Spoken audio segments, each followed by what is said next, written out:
तो 1430 पन्ने तुसीं पढ़ते पढ़ते जाओगे, किते भी उन्होंने इस गल का जिक्र नहीं किया भी दाता को दूजा भी है। दाता एक ही है। वो वक्री गल है भी असी किते ना किते दो दाते बना लै, 2 तो 3 दाते बना लै, तो 3 तो बनते बनते गां फिर कई लखां के दाते बन गए, कई करोड़ों के दाते बन गए। अज बहुत थावां ते लखां के दाते दीयां मड़ियां तुहानूं मिल जाणगियां, पर महाराज ने लखां के दाते की गल नहीं की। दाता एक ही है तो मनुख ने उस एक दे लड़ लगना है। सो खैर जिहड़ी मैं बेनती कर रहा सा, जदों महाराज ने शब्द वरत्या है कहते सबना जियां का एक दाता, दाता एक है तो पुलिंग है। तुसीं उत्थे पाठ पढ़ते हुए दर्शन करियो, उत्थे महाराज ने एक दे कक्के नूं औंकड़ लाया होया है, क्योंकि दाता एक है ना, तो पुलिंग है। इस तरह एक होर पंक्ति मैं बाणी दे विचों तुहाडे नाल साझी करदा। जिन्हां ने बाणी पाठ किया होएगा, दर्शन किए होणगे, गुरु ग्रंथ साहब सच्चे पातशाह महाराज विच एक पंक्ति आउंदी है, मैनूं अज भी याद है जदों प्रोफैसर साहब सिंह जी की स्वै जीवनी पढ़ीए ना, तो उन्होंने अपनी जीवनी विच इस पंक्ति तो ही गां उन्होंने गुरबाणी व्याकरण की खोज का आहर लगा सी। एक पंक्ति तो ही उन्होंने गुरबाणी व्याकरण की खोज नूं खोजना अगे जाके शुरू किया। वो पंक्ति किहड़ी सी? वो अपनी स्वै जीवनी में लिखते हैं, कहते मैं गुरबाणी का पाठ पढ़ रहा सी। प्रोफैसर साहब सिंह जी कहते मैं गुरबाणी का पाठ कर रहा सी तो मेरे सामने एक पंक्ति आई। वो पंक्ति सी आहर सब करदा फिरै, आहर सब करदा फिरै, आहर एक ना होए, नानक जित आहर जग उभरै, विरला बूझै कोय। हुण 3 बार शब्द वरत्या है, शब्द वरत्या आहर, तो आहर का मतलब हुंदा है कम काज। कहते जदों मैं इस शब्द के दर्शन किए तो आहर शब्द 3 स्वरूपों में गुरु ग्रंथ साहब की बाणी में वरत्या होया। हुण अज भी वैसे साडी कौम दे विच पंथ विच कई ऐसे लोग ने जिहड़े कहंदे ने गुरबाणी नूं व्याकरण के नियमां दे विच बन्निया नहीं जा सकता, पर गुरु अर्जन साहब सच्चे पातशाह महाराज ने गुरबाणी नूं आप व्याकरण में बन्निया। सिद्धांत गुरबाणी का अलग है, पर गुरबाणी की लिखण शैली अलग है। गुरबाणी नूं जदों बंदे ने समझना है तो उन्होंने व्याकरण के राही समझा जा सकता है। नहीं तो तुसीं जिहड़ी पुरानी चली आउंदी रीत सी, इहदे वल थोड़ा जिहा झाती मार के वेखियो। पुरानी चली आ रही रीत विच बहुत सारे विद्वानां ने गुरबाणी की एक पंक्ति के कई कई अर्थ किए ने। ते साहब सिंह जी ने जदों गुरबाणी का टीका लिखा, उन्हें आख्या गुरबाणी की एक पंक्ति के कई अर्थ नहीं हो सकते, गुरबाणी की एक पंक्ति का अर्थ एक ही होएगा। होएगा वो जिहड़ा सिद्धांत के नेड़े होवे, जिहड़ा तुहानूं सिद्धांत तो दूर ना लैके जावे। हुण उन्होंने शब्द पढ़िया उहदे विच आहर, एक आहर वो सी जिहदे आहर दे रारे नूं सिहारी लगी है, दूजा आहर वो है जिहदे आहर दे रारे नूं औंकड़ लगा होया है, ते तीजा आहर वो है जिन्हों ना सिहारी लगी है तो ना ही उन्होंने औंकड़ लगा है। ये वैसे साध संगत बड़ा बरीक नुकता है, पर साढ़े सारिਆਂ ਦੇ ध्यान में रहना चाहिए ताकि गुरबाणी का जो असी पाठ पढ़ीए तो उन्होंने समझ के पढ़ सकीए। जे चीज़ां साड़ी समझ गोचरियां पै जाणगियां हो जाणगियां तो सानू पाठ पढ़ना जिहड़ा बड़ा सुखाला लगेगा। कई बारी साढ़े सवाल होंदे ने, वेखो जी पाठ पढ़ी दा बड़ा है पर समझ नहीं आउंदा। तो दूजा साडा अक्सर ये होंदा है भी जदों पाठ पढ़ते हैं नींद बड़ी आउंदी है। बंदा पाठ पढ़ता तो जरूर है पर समझ नहीं आउंदा। दूजा पाठ पढ़ते हैं नींद बड़ी आउंदी है। पाठ पढ़ना बड़ा औखा है, पर पाठ पढ़ना बड़ा सौखा है। बंदे कोल ही बहाने बहुते ने, पाठ पढ़ना बड़ा सौखा है। की करिए, टाइम नहीं लगता सारी दिहाड़ी, किद्दां पाठ करिए। ये जड़ियां गल्लां साडे समझ विच नहीं आउंदियां। सानू तो इन्ना पता भी चंद घड़ियां तुसीं वाहिगुरू वाहिगुरू दा सिमरन कर लो, पाठ नहीं साडे कोलों पढ़िया जांदा। ते जे घर विच न्यूज़पेपर अखबार आवे तो बंदा 9-9 10-10 पन्ने कल्ली कल्ली खबर वेखदा पढ़ जांदा है, पर पाठ पढ़न दा टाइम नहीं। गुटका फड़ो तो नींद आ जाती है। टीवी भावें बंदा 1-1 2-2 3-3 घंटे लगातार ही वेखी जाए। तो मोबाइल जो एक बार हथ में वैसे साढ़े बजुर्गों का पता आम तौर पर की सवाल होंदा है। बजुर्ग कहते ने की करिए, गृहस्थ जीवन के जंजाल ही इदां दे ने। ਜਾਂ ਸਾਡੇ ਤੇ ਹੁਣ ਸਮਝ ਨਹੀਂ ਆਉਂਦੀਆਂ ਇਹ ਚੀਜ਼ਾਂ। ਇਹ ਤਾਂ ਹੁਣ ਜਵਾਕ ਅੱਗੇ ਆਪੇ ਪੜ੍ਹ ਲੈਣਗੇ। ਸਮਝ ਚੀਜ਼ਾਂ ਆਉਂਦੀਆਂ ਨਹੀਂ ਕਿ ਅਸੀਂ ਸਮਝਣਾ ਨਹੀਂ ਚਾਹੁੰਦੇ। ਅੱਜ ਤੋਂ ਕੁਝ ਸਮਾਂ ਪਹਿਲਾਂ ਜਦੋਂ ਸਾਡੇ ਕੋਲ ਮੋਬਾਈਲ ਫੋਨ ਨਹੀਂ ਸੀ ਆਏ, ਕਿਸੇ ਨੂੰ ਪਤਾ ਹੀ ਨਹੀਂ ਸੀ ਮੋਬਾਈਲ ਫੋਨ ਕੀ ਹੁੰਦਾ ਹੈ। ਪਰ ਜਦੋਂ ਚੀਜ਼ਾਂ ਸਾਡੀ ਵਰਤੋਂ ਵਿੱਚ ਆਈਆਂ ਤੇ ਬਜ਼ੁਰਗਾਂ ਨੇ ਵੀ ਸਮਝ ਲਿਆ ਵੀ ਜਦੋਂ ਹਰੇ ਬਟਨ ਦੇ ਹੱਥ ਲਾਈਏ ਤੇ ਚੁੱਕਿਆ ਜਾਂਦਾ ਤੇ ਲਾਲ ਤੋਂ ਕੱਟਿਆ ਜਾਂਦਾ। ਸਮਝੇ ਹੀ ਹੈ ਨਾ ਆਪਾਂ। ਪਰ ਜਦੋਂ ਪਾਠ ਦੀ ਵਾਰੀ ਆਉਂਦੀ ਹੈ, ਨਹੀਂ, ਸਾਡੀ ਸਮਝ ਵਿੱਚ ਨਹੀਂ ਇਹ ਚੀਜ਼ਾਂ ਆਉਂਦੀਆਂ। ਗੁਰੂ ਅਰਜਨ ਸਾਹਿਬ ਸੱਚੇ ਪਾਤਸ਼ਾਹ ਮਹਾਰਾਜ ਜੀ ਦਾ ਸੁਖਮਨੀ ਸਾਹਿਬ ਦੀ ਬਾਣੀ ਵਿੱਚ ਇੱਕ ਸ਼ਲੋਕ ਹੈ। ਸਤਿਗੁਰੂ ਨੇ ਬੜੇ ਪਿਆਰੇ ਬਚਨ ਬਾਣੀ ਵਿੱਚ ਕੀਤੇ ਨੇ।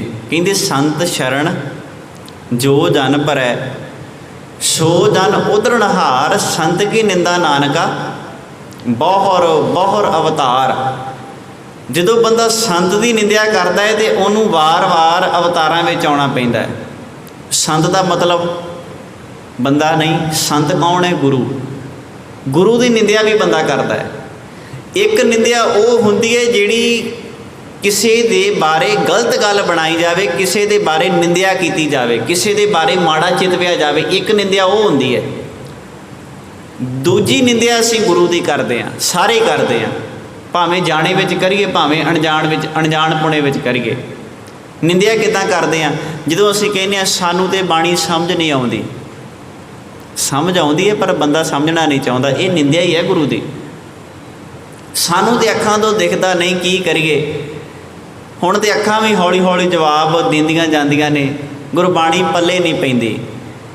ਅੱਛਾ, ਜਿਹੜੀ ਮਾਤਾ ਨੂੰ, ਜਿਹੜੇ ਬਾਪੂ ਨੂੰ ਅੱਖਾਂ ਤੋਂ ਦਿਖਦਾ ਨਹੀਂ, ਪਾਠ ਨਹੀਂ ਪੜ੍ਹਿਆ ਜਾਂਦਾ, ਜਦੋਂ ਮੈਂ ਕਈ ਵਾਰੀ ਵੇਖਦਾ ਹੁੰਦਾ, ਉਹ ਵੀ ਬੱਸ 'ਚ ਚੜ੍ਹਿਆ ਹੋਵੇ ਨਾ, ਤੇ ਜਿਹੜਾ ਕਨੈਕਟਰ ਹੈ ਉਹਨੇ 5 ਰੁਪਈਏ ਵਾਪਸ ਕਰਨੇ ਹੋਣ ਤੇ ਦਿਖਦਾ ਭਾਵੇਂ ਘੱਟ ਹੈ, ਪਰ ਬੰਦਾ ਟੋਹ ਕੇ ਵੇਖ ਲੈਂਦਾ ਵੀ ਇਹ 5 ਦਾ ਨੋਟ ਹੈ ਕਿ ਰੁਪਈਏ ਦਾ ਹੈ, 5 ਦਾ ਸਿੱਕਾ ਹੈ ਕਿ 1 ਰੁਪਈਏ ਦਾ ਸਿੱਕਾ ਹੈ।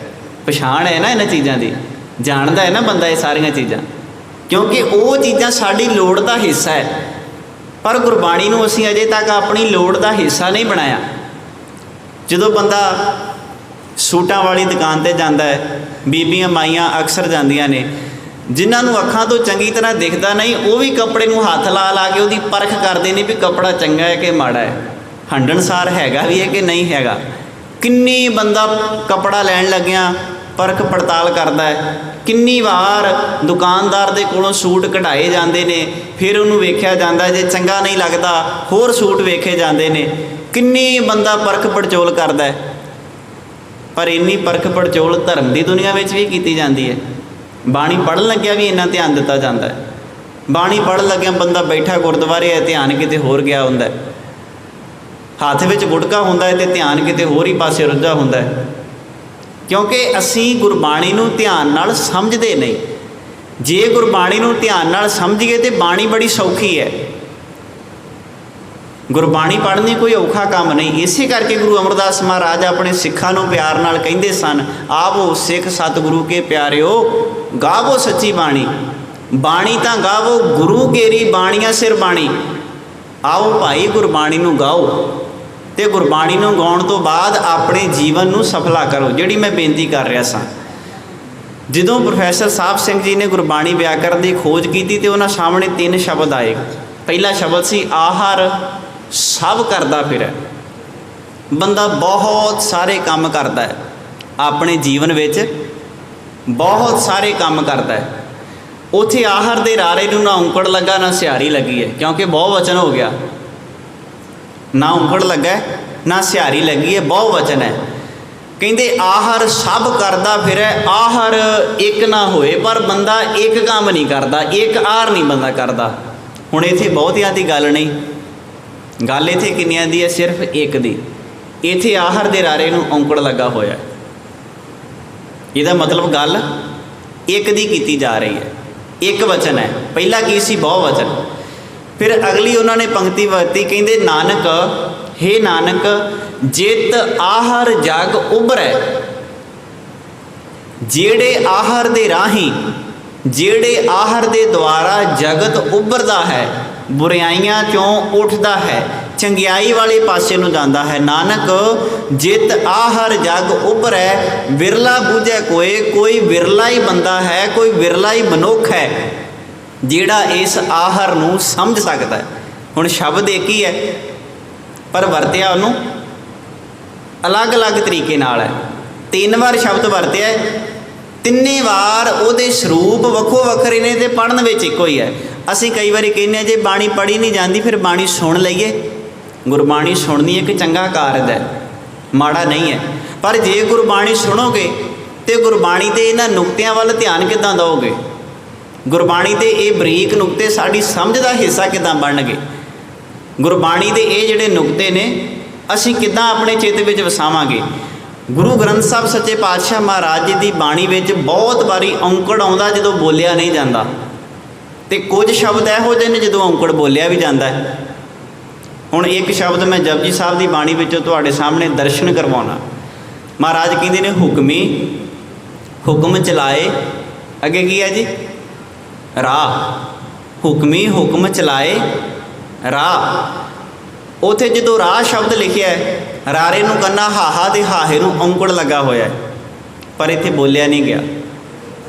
ਉੱਥੇ ਰਾਹੋ ਨਹੀਂ ਪੜ੍ਹਨਾ, ਉਹਦਾ ਉਚਾਰਨ ਉੱਥੇ ਰਾਹੋ ਨਹੀਂ ਹੋਏਗਾ। ਇਹ ਨਹੀਂ ਵੀ ਹੁਕਮੀ ਹੁਕਮ ਚਲਾਏ ਰਾਹੋ, ਨਾ, ਉੱਥੇ ਸ਼ਬਦ ਪੜ੍ਹਿਆ ਜਾਣਾ ਹੈ ਹੁਕਮੀ ਹੁਕਮ ਚਲਾਏ ਰਾਹ, ਨਾਨਕ ਵਿਗਸੈ ਬੇਪਰਵਾਹ। ਹੁਣ ਔਂਕੜ ਉੱਥੇ ਲੱਗਾ ਹੈ, ਪੜ੍ਹਿਆ ਕਿਉਂ ਨਹੀਂ ਗਿਆ? ਕਿਉਂਕਿ ਰਾਹ ਬਹੁਤੇ ਨਹੀਂ, ਰਾਹ ਇੱਕ ਹੈ। ਇੱਕ ਵਚਨ ਪੁਲਿੰਗ, ਇੱਕ ਵਚਨ ਪੁਲਿੰਗ ਹੋਣ ਕਰਕੇ ਉੱਥੇ ਰਾਹ ਦੇ ਹਾਹੇ ਨੂੰ ਮਹਾਰਾਜ ਨੇ ਔਂਕੜ ਲਾਇਆ ਹੋਇਆ। ਜਦੋਂ ਅਸੀਂ ਮੰਗਲਾਚਰਨ ਪੜ੍ਹਦੇ ਹਾਂ, ਇੱਕ ਓੰਕਾਰ ਸਤਿਨਾਮ। ਹੁਣ ਸਤ ਨਾਮ 2 ਸ਼ਬਦ ਨੇ, ਉਹਦਾ ਨਾਮ ਸੱਚਾ ਹੈ, ਅਕਾਲ ਪੁਰਖ ਦਾ ਨਾਮ ਸੱਚਾ ਹੈ। ਹੁਣ ਸਤਿਨਾਮ ਦੇ ਮੰਮੇ ਨੂੰ ਔਂਕੜ ਲੱਗਾ ਹੋਇਆ, ਪਰ ਔਂਕੜ ਪੜ੍ਹਿਆ ਨਹੀਂ ਜਾਂਦਾ। ਉਹਦਾ ਉਚਾਰਨ ਸਤਨਾਮੋਂ ਨਹੀਂ ਆਏਗਾ, ਉਚਾਰਨ ਕੀ ਆਏਗਾ? ਸਤਨਾਮ, ਕਿਉਂਕਿ ਉਹਦਾ ਨਾਮ ਸਦਾ ਹੀ ਸੱਚਾ ਹੈ ਤੇ ਇੱਕ ਹੈ। ਕਰਤਾ ਪੁਰਖ, ਪੱਪੇ ਨੂੰ ਔਂਕੜ ਰਾਰਾ ਖੱਖਾ ਤੇ ਖੱਖੇ ਨੂੰ ਔਂਕੜ ਲੱਗਾ ਹੋਇਆ ਹੈ। ਉੱਥੇ ਕਰਤਾ ਪੁਰਖੋਂ ਨਹੀਂ ਪੜ੍ਹਿਆ ਜਾਏਗਾ, ਸ਼ਬਦ ਪੜ੍ਹਿਆ ਜਾਏਗਾ ਕਰਤਾ ਪੁਰਖ। ਉਹ ਜਿਹੜਾ ਹੈ ਉਹ ਪੂਰੀ ਸ੍ਰਿਸ਼ਟੀ ਨੂੰ ਬਣਾਉਣ ਵਾਲਾ ਹੈ, ਪੂਰੀ ਸ੍ਰਿਸ਼ਟੀ ਦਾ ਕਰਤਾ ਹੈ। ਉਹ ਕਿੰਨੇ ਨੇ ਰੱਬ? ਇੱਕ, ਕਿਉਂਕਿ ਉੱਪਰ ਇੱਕ ਓਂਕਾਰ ਦੀ ਗੱਲ ਕੀਤੀ ਹੈ। ਰੱਬ ਕਿੰਨੇ ਨੇ? ਇੱਕ। ਇੱਕ ਹੋਣ ਕਰਕੇ ਉੱਥੇ ਪੁਰਖ ਦੇ ਖੱਖੇ ਨੂੰ ਔਂਕੜ ਲੱਗਾ ਹੋਇਆ ਹੈ। ਗੁਰਬਾਣੀ ਵਿੱਚ ਬਹੁਤ ਸਾਰੀਆਂ ਐਸੀਆਂ ਥਾਵਾਂ ਨੇ ਜਦੋਂ ਔਂਕੜ ਲੱਗਾ ਹੁੰਦਾ ਹੈ ਪਰ ਬੋਲਿਆ ਨਹੀਂ ਜਾਂਦਾ। ਉਹਦਾ ਮਤਲਬ ਸਿਰਫ ਉਹਦੇ ਅਰਥ ਦਰਸਾਉਣ ਦੇ ਵਾਸਤੇ ਕੀਤਾ ਜਾਂਦਾ ਹੈ। ਇਹ ਗੁਰਬਾਣੀ ਦੀ ਲਿਖਣ ਸ਼ੈਲੀ ਹੈ। ਉਹਨਾਂ ਸਮਿਆਂ ਦੇ ਵਿੱਚ ਜਦੋਂ ਗੁਰੂ ਗ੍ਰੰਥ ਸਾਹਿਬ ਸੱਚੇ ਪਾਤਸ਼ਾਹ ਮਹਾਰਾਜ ਜੀ ਦੀ ਸੰਪਾਦਨਾ ਭਾਈ ਗੁਰਦਾਸ ਜੀ ਨੇ ਕੀਤੀ, ਤੇ ਬਹੁਤ ਵਾਰ ਉਹਨਾਂ ਸਮਿਆਂ ਦੇ ਵਿੱਚ ਜਿਹੜੀਆਂ ਉਸ ਵਕਤ ਦੇ ਲਿਟਰੇਚਰ ਦੀਆਂ ਤੁਹਾਨੂੰ ਕਾਪੀਆਂ ਮਿਲਦੀਆਂ ਨੇ, ਉਹਨਾਂ ਦੇ ਵਿੱਚ ਵੀ ਕਈਆਂ ਥਾਵਾਂ 'ਤੇ ਇਹਨਾਂ ਚੀਜ਼ਾਂ ਦੀ ਵਰਤੋਂ ਕੀਤੀ ਗਈ ਹੈ, ਜਿਵੇਂ ਭਾਈ ਗੁਰਦਾਸ ਜੀ ਦੀਆਂ ਵਾਰਾਂ ਨੇ। ਹੁਣ 1 ਸਤੰਬਰ ਅਗਲੇ ਮਹੀਨੇ ਆਉਣ ਵਾਲਾ ਹੈ। 1 ਸਤੰਬਰ ਨੂੰ ਧੰਨ ਗੁਰੂ ਗ੍ਰੰਥ ਸਾਹਿਬ ਸੱਚੇ ਪਾਤਸ਼ਾਹ ਮਹਾਰਾਜ ਜੀ ਦਾ ਪਹਿਲਾ ਪ੍ਰਕਾਸ਼ ਦਿਹਾੜਾ ਹੈ, ਪਹਿਲਾ ਪ੍ਰਕਾਸ਼ ਪੁਰਬ ਹੈ। ਕੋਸ਼ਿਸ਼ ਇਹ ਕਰੀਏ ਵੀ ਜੇ ਗੁਰਬਾਣੀ ਰੋਜ਼ ਦੀ ਬਹੁਤੀ ਨਹੀਂ ਪੜ੍ਹ ਸਕਦੇ ਤੇ ਕਮ ਸੇ ਕਮ ਅੱਧਾ ਪੰਨਾ ਗੁਰਬਾਣੀ ਦਾ ਆਪ ਪਾਠ ਕਰੀਏ, ਆਪ ਦਰਸ਼ਨ ਕਰੀਏ, ਆਪ ਉਹਨੂੰ ਸਮਝਣ ਦੀ ਕੋਸ਼ਿਸ਼ ਕਰੀਏ। ਅਸੀਂ ਬਹੁਤਾ ਕੰਮ ਠੇਕੇ 'ਤੇ ਦਿੱਤਾ ਹੋਇਆ, ਭਾਈ ਸਾਹਿਬ ਦੇ ਕੋਲੋਂ ਕਰਵਾ ਲਓ, ਸਾਡੇ ਤੋਂ ਤਾਂ ਬਾਣੀ ਪੜ੍ਹੀ ਨਹੀਂ ਜਾਂਦੀ, ਸਾਥੋਂ ਦਾ ਟਾਈਮ ਨਹੀਂ ਲੱਗਦਾ, ਤਰ੍ਹਾਂ ਤਰ੍ਹਾਂ ਦੇ ਸਾਡੇ ਕੋਲ ਬਹਾਨੇ ਨੇ। ਜੇ ਕੋਈ ਘਰ ਵਿੱਚ ਮੁਸ਼ਕਲ ਹੈ ਤੇ ਕਿਸੇ ਬਾਬੇ ਨੇ ਦੱਸਿਆ ਵੀ ਪਾਠ ਕਰਵਾ ਲਓ, ਮੁਸ਼ਕਲ ਹੱਲ ਹੋ ਜਾਏਗੀ, ਗੁਰਦੁਆਰੇ ਪੈਸੇ ਦਿਓ ਤੇ ਪਾਠ ਹੋ ਜਾਂਦਾ ਹੈ, ਪਾਠ ਸਾਡੇ ਘਰੇ ਆ ਜਾਂਦਾ ਹੈ। ਅੱਜ ਕੱਲ੍ਹ ਤਾਂ ਇੱਕ ਨਵਾਂ ਸਿਸਟਮ ਸ਼ੁਰੂ ਹੋ ਗਿਆ, ਬਾਹਰ ਵਿਦੇਸ਼ਾਂ ਦੇ ਵਿੱਚ ਕੋਈ ਵੀਰ ਭਰਾ ਬੈਠਾ, ਉਹਨੇ ਪਾਠ ਇੱਥੇ ਕਰਵਾਉਣਾ ਹੈ ਤੇ ਹੁਕਮਨਾਮਾ ਇੱਥੋਂ ਈਮੇਲ ਉੱਥੇ ਹੋ ਜਾਂਦਾ ਵੀ ਆਹ ਤੁਹਾਡਾ ਹੁਕਮਨਾਮਾ ਹੋਇਆ ਤੇ ਤੁਹਾਡਾ ਪਾਠ ਇੱਥੇ ਕਰ ਦਿੱਤਾ ਜਾਏਗਾ। ਇੱਦਾਂ ਸਾਡਾ ਮਸਲਾ ਹੱਲ ਹੋ ਜਾਏਗਾ? ਕੀ ਇੱਦਾਂ ਪੜ੍ਹਿਆ ਹੋਇਆ ਪਾਠ ਸਾਡੇ ਜੀਵਨ ਨੂੰ ਤਬਦੀਲ ਕਰ ਦੇਗਾ? ਬਿਮਾਰੀ ਤੁਹਾਨੂੰ ਹੋਵੇ ਤੇ ਡਾਕਟਰ ਦਵਾਈ ਦਾ ਨਾਂ ਲਿਖ ਕੇ ਤੁਹਾਨੂੰ ਈਮੇਲ ਕਰ ਦੇਵੇ, ਠੀਕ ਹੋ ਜਾਓਗੇ? ਜਿੰਨਾ ਚਿਰ ਬੰਦਾ ਦਵਾਈ ਖਾਏਗਾ ਨਹੀਂ, ਠੀਕ ਕਿੱਦਾਂ ਹੋਏਗਾ? ਬਿਮਾਰੀ ਕਿਸੇ ਹੋਰ ਨੂੰ ਲੱਗੀ ਹੈ, ਦਵਾਈ ਕੋਈ ਹੋਰ ਦੂਜਾ ਖਾ ਰਿਹਾ ਹੈ। ਇੱਦਾਂ ਹੋਇਆ ਵੀ ਕੋਈ ਤੁਹਾਡਾ ਵੀਰ ਭਰਾ ਰਿਸ਼ਤੇਦਾਰ ਬਾਹਰ ਵਿਦੇਸ਼ ਵਿੱਚ ਬਿਮਾਰ ਹੋਵੇ ਤੇ ਉਹ ਤੁਹਾਨੂੰ ਇਹ ਗੱਲ ਕਹੇ ਵੀ ਤੁਸੀਂ ਪੰਜਾਬ ਦੇ ਵਿੱਚ ਫਲਾਣੇ ਡਾਕਟਰ ਕੋਲ ਜਾ ਕੇ ਆਪਰੇਸ਼ਨ ਕਰਾ ਲਓ ਤੇ ਤੁਹਾਡੇ ਆਪਰੇਸ਼ਨ ਕਰਾਉਣ ਨਾਲ ਮੈਂ ਉੱਥੇ ਠੀਕ ਹੋ ਜਾਵਾਂਗਾ। ਇੱਦਾਂ ਹੁੰਦਾ? ਕਦੀ ਨਹੀਂ ਹੁੰਦਾ। ਤੇ ਜਦੋਂ ਪਾਠ ਦੇ ਮਸਲੇ ਵਿੱਚ ਗੱਲ ਕਰੀਏ ਉਦੋਂ ਕਿੱਦਾਂ ਹੁੰਦਾ? ਬੰਦਾ ਬਾਹਰ ਬੈਠਾ ਹੈ, ਬੰਦਾ ਘਰੇ ਬੈਠਾ ਹੈ, ਪਾਠ ਉਹਦਾ ਗੁਰਦੁਆਰੇ ਕੀਤਾ ਜਾ ਰਿਹਾ ਹੈ। ਬਿਮਾਰੀ ਕਿਤੇ ਹੋਰ ਹੈ, ਇਲਾਜ ਕਿਤੇ ਹੋਰ ਚੱਲ ਰਿਹਾ ਹੈ। ਬੰਦੇ ਨੂੰ ਨੁਕਸ ਕਿਸੇ ਹੋਰ ਗੱਲ ਦਾ ਹੈ, ਡਾਕਟਰ ਇਲਾਜ ਕਿਸੇ ਹੋਰ ਚੀਜ਼ ਦਾ ਕਰੀ ਜਾ ਰਿਹਾ। ਇਹ ਤਾਂ ਸਿਰਫ ਅਸੀਂ ਇੱਕ ਪ੍ਰਕਾਰ ਦੀ ਖਾਨਾ ਪੂਰਤੀ ਕਰ ਰਹੇ ਹਾਂ। ਡਾਕਟਰ ਕਹੇ ਵੀ ਮੈਂ ਦਵਾਈ ਦਾ ਨਾਂ ਲੈ ਕੇ ਤੇ ਤੁਹਾਨੂੰ ਭੇਜ ਦਿੰਦਾ ਤੇ ਫੀਸ ਵੀ ਤੁਸੀਂ ਮੈਨੂੰ ਪਾ ਦਿਓ, ਤੁਸੀਂ ਫੀਸ ਪਾਓਗੇ? ਤੁਸੀਂ ਆਖੋਗੇ ਵੀ ਇਦਾਂ ਕਿੱਦਾਂ ਫੀਸ ਪਾ ਦਈਏ ਅਸੀਂ? ਤੂੰ ਸਾਨੂੰ ਦਵਾਈ ਦੇਵੇਂਗਾ, ਅਸੀਂ ਦਵਾਈ ਖਾਵਾਂਗੇ, ਠੀਕ ਹੋਵਾਂਗੇ, ਦਵਾਈ ਲੈਣ ਤੋਂ ਬਾਅਦ ਹੀ ਅਸੀਂ ਫੀਸ ਦੇਵਾਂਗੇ ਨਾ। ਪਰ ਗੁਰਦੁਆਰੇ ਕੀ ਹੁੰਦਾ ਹੈ, ਪਾਠ ਭਾਈ ਸਾਹਿਬ ਨੇ ਪੜ੍ਹਨਾ, ਭੇਟਾ ਜਮ੍ਹਾਂ ਕਰਵਾ ਦਿਓ, ਬਾਅਦ 'ਚ ਫਿਰ ਅਰਦਾਸ ਹੋ ਜਾਂਦੀ ਹੈ, ਪਾਤਸ਼ਾਹ ਜੀ ਇਸ ਪਰਿਵਾਰ ਨੇ 3 ਦਿਨ ਤੋਂ ਤਨ ਮਨ ਧਨ ਦੇ ਨਾਲ ਸੇਵਾ ਕੀਤੀ ਹੈ। ਪਤਾ ਤਾਂ ਸਾਰਿਆਂ ਨੂੰ ਹੁੰਦਾ ਵੀ ਕਿੰਨੀ ਕੁ ਤਨ ਮਨ ਧਨ ਨਾਲ ਸੇਵਾ ਕੀਤੀ ਹੁੰਦੀ ਹੈ, ਮਨ ਕਰਕੇ ਤਾਂ ਕੋਈ ਲਾਗੇ ਬੈਠਾ ਹੀ ਨਹੀਂ। ਜਪਜੀ ਸਾਹਿਬ ਦੀਆਂ 5 ਪੌੜੀਆਂ ਜੇ ਭਾਈ ਸਾਹਿਬ ਨੇ ਪੜ੍ਹੀਆਂ ਨਹੀਂ, ਸਾਰਾ ਟੱਬਰ ਉੱਠ ਕੇ ਬਾਹਰ ਚਲਾ ਜਾਂਦਾ ਹੈ। ਕੋਈ ਰਾਜਨੀਤੀ ਦੀ ਗੱਲ ਕਰਦਾ ਹੈ, ਭੈਣਾਂ ਦੀਆਂ ਆਪਣੀਆਂ ਗੱਲਾਂ ਨੇ, ਉਹ ਆਪਣੀਆਂ ਗੱਲਾਂ ਦੇ ਵਿੱਚ ਰੁੱਝ ਜਾਂਦੀਆਂ ਨੇ। ਕਿਸੇ ਦਾ ਸੂਟ ਚੰਗਾ ਹੈ, ਕਿਸੇ ਦਾ ਮਾੜਾ, ਇਹੋ ਹੀ ਗੱਲਾਂ ਹੁੰਦੀਆਂ ਨੇ ਸਾਡੀਆਂ ਕਿ ਕਿਹੜੀ ਚੀਜ਼ ਪਾਉਣੀ ਹੈ, ਕਿਹੜੀ ਚੀਜ਼ ਨਹੀਂ ਪਾਉਣੀ। ਇੱਦਾਂ ਮਸਲੇ ਨਹੀਂ ਹੱਲ ਹੋਣੇ। ਜੇ ਕਿਤੇ ਸੱਚੀ ਕੁਝ ਕਰਨਾ ਚਾਹੁੰਦੇ ਆ ਤਾਂ ਆਪ ਗੁਰਬਾਣੀ ਨੂੰ ਪੜ੍ਹੀਏ, ਆਪ ਗੁਰਬਾਣੀ ਦੇ ਦਰਸ਼ਨ ਕਰੀਏ, ਆਪ ਉਹਨੂੰ ਸਮਝਣ ਦਾ ਯਤਨ ਕਰੀਏ। ਗੁਰੂ ਸਾਹਿਬ ਸਾਨੂੰ ਕਹਿਣਾ ਕੀ ਚਾਹੁੰਦੇ ਨੇ, ਸਮਝਾਉਣਾ ਕੀ ਚਾਹੁੰਦੇ ਨੇ। ਗੁਰੂ ਨਾਨਕ ਸਾਹਿਬ ਸੱਚੇ ਪਾਤਸ਼ਾਹ ਮਹਾਰਾਜ ਪ੍ਰਚਾਰ ਫੇਰੀਆਂ 'ਤੇ ਨਾ ਜਾਂਦੇ, ਇੱਥੋਂ ਹੀ ਸ਼ਬਦ ਪੜ੍ਹਦੇ, ਸੱਜਣ ਵਰਗੇ ਨੇ ਸੁਧਰ ਜਾਣਾ ਸੀ, ਭੂਮੀਏ ਚੋਰ ਵਰਗੇ ਨੇ ਬਦਲ ਜਾਣਾ ਸੀ, ਸੱਜਣ ਠੱਗ ਨੇ ਠੱਗੀਆਂ ਛੱਡ ਦੇਣੀਆਂ ਸੀ। ਜੇ ਗੁਰੂ ਨਾਨਕ ਸਾਹਿਬ ਤਲਵੰਡੀ ਵਿੱਚ ਬੈਠੇ ਪਾਠ ਪੜ੍ਹਦੇ ਰਹਿੰਦੇ, ਸੱਜਣ ਦੇ ਸਾਹਮਣੇ ਸ਼ਬਦ ਪੜ੍ਹਿਆ, ਉਹਨੂੰ ਸਮਝ ਆਈ ਠੱਗੀਆਂ ਮੈਂ ਕਰਦਾ, ਮੇਰੇ ਅੰਦਰ ਦੀ ਗੱਲ ਹੋ ਰਹੀ ਹੈ। ਭਾਈ ਸਾਹਿਬ ਇੱਥੋਂ ਪਾਠ ਪੜ੍ਹ ਰਹੇ ਨੇ, ਲੱਖ ਨੇਕੀਆਂ, ਲੱਖ ਚੋਰੀਆਂ, ਲੱਖ ਜਾਰੀਆਂ, ਲੱਖ ਪੁੰਨਾ ਪ੍ਰਵਾਨ, ਪਾਠ ਪੜ੍ਹਿਆ ਜਾ ਰਿਹਾ ਹੈ, ਬੰਦਾ ਬੇਈਮਾਨੀਆਂ ਕਰੀ ਜਾਂਦਾ ਹੈ, ਲੱਖ ਰੁਪਏ ਦੀ ਬੇਈਮਾਨੀ ਕਰਦਾ ਹੈ, ਕਹਿੰਦਾ ਚੱਲ ਕੋਈ ਗੱਲ ਨਹੀਂ 10,000 ਆਪਾਂ ਗੁਰਦੁਆਰੇ ਦੇ ਦਿੰਦੇ ਹਾਂ, ਨਾਲੇ ਗੁਰੂ ਸਾਹਿਬ ਕੁਝ ਨਾ ਕਹਿਣਗੇ, ਨਾਲੇ ਸਾਡਾ ਮਸਲਾ ਹੱਲ ਹੋ ਜਾਏਗਾ। ਅਸੀਂ ਕਹਿ ਦਿੰਦੇ ਵੀ ਇਸ ਬੇਈਮਾਨੀ ਦੇ ਵਿੱਚ ਗੁਰੂ ਸਾਹਿਬ ਅਸੀਂ ਤੁਹਾਨੂੰ ਵੀ ਸ਼ਾਮਲ ਕਰ ਦਿੱਤਾ ਹੈ। ਇਹ ਗੁਰਬਾਣੀ ਨੂੰ ਆਪ ਪੜ੍ਹਨਾ ਪਏਗਾ, ਆਪ ਸਮਝਣਾ ਪਏਗਾ, ਤਾਂ ਹੀ ਸਾਡੇ ਮਸਲੇ ਜਿਹੜੇ ਨੇ ਹੱਲ ਹੋ ਸਕਦੇ ਨੇ। ਸੋ ਸਮਾਂ ਸਮਾਪਤ ਹੈ। ਰਹਿੰਦੀ ਪੌੜੀ ਦੀ ਵਿਚਾਰ ਅਸੀਂ ਕੱਲ੍ਹ ਦੇ ਦੀਵਾਨ ਵਿੱਚ ਸ਼ਰਵਣ ਕਰਨ ਦਾ ਯਤਨ ਕਰਾਂਗੇ ਜੀ। ਇਤਨੀਆਂ ਕਿ ਬੇਨਤੀਆਂ ਪ੍ਰਵਾਨ ਹੋਈਆਂ, ਭੁੱਲਾਂ ਚੁੱਕਾਂ ਦੀ ਖਿਮਾ, ਵਡਿਆਈ ਗੁਰੂ ਦੀ। ਆਪ ਸਰਬੱਤ ਸੰਗਤ ਦਾ ਧੰਨਵਾਦ ਜਿਨ੍ਹਾਂ ਨੇ ਕੀਮਤੀ ਸਮੇਂ ਵਿੱਚੋਂ ਸਮਾਂ ਕੱਢ ਕੇ ਗੁਰੂ ਦਰਬਾਰ ਵਿੱਚ ਹਾਜ਼ਰੀਆਂ ਭਰੀਆਂ ਨੇ। ਅੰਤ ਵਿੱਚ ਬੁਲਾਓ ਫਤਿਹ ਗੱਜ ਕੇ ਆਖੋ ਜੀ, ਵਾਹਿਗੁਰੂ ਜੀ ਕਾ ਖਾਲਸਾ, ਵਾਹਿਗੁਰੂ ਜੀ ਕੀ ਫਤਿਹ।